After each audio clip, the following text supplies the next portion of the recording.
some of those dinosaurs, which are like 20 meters high, 40 meters long. I mean, that is like half a football pitch, which is just crazy to think that there's something that big. Like, their toe would have been the same size as our body. It's weird to think about that in that way.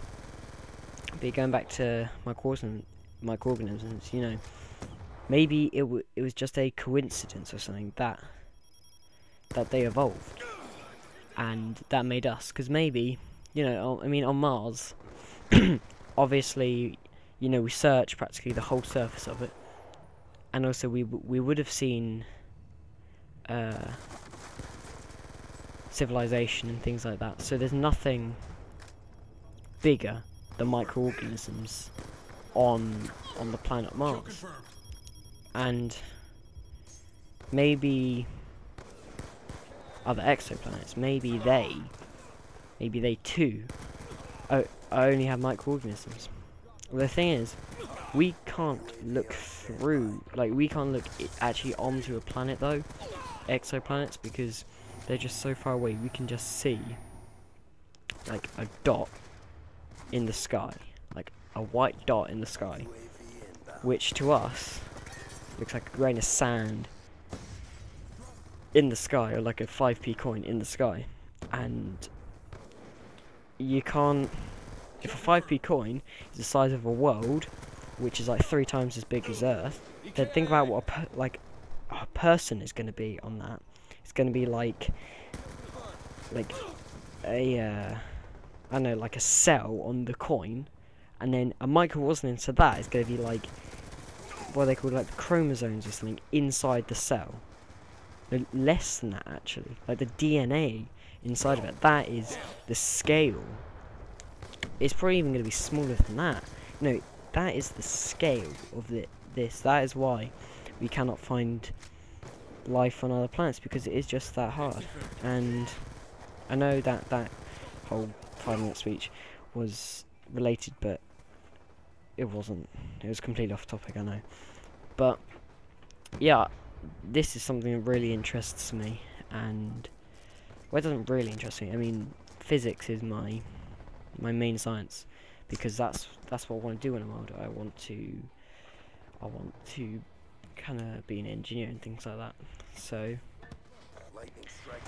that's my main science. But then it's biology, because biology, it just fascinates me about all this life stuff. I mean, the universe, there are many theories. I mean, one theory is that, I know I'm going on forever about this, but basically that there's Big Bang, which is basically all the mass of every single galaxy and everything was into like this, like one atom. No, seriously, I actually mean, think about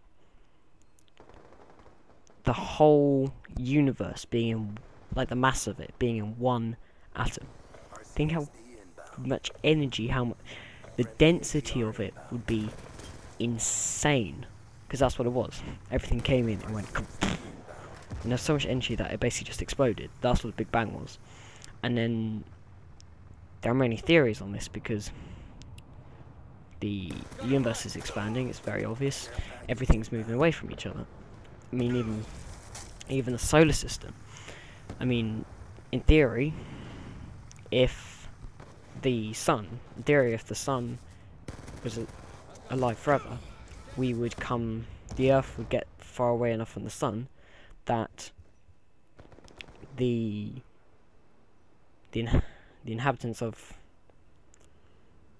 Earth would get less and less and less, because it would just be getting colder and colder and colder, because we're getting further and further away.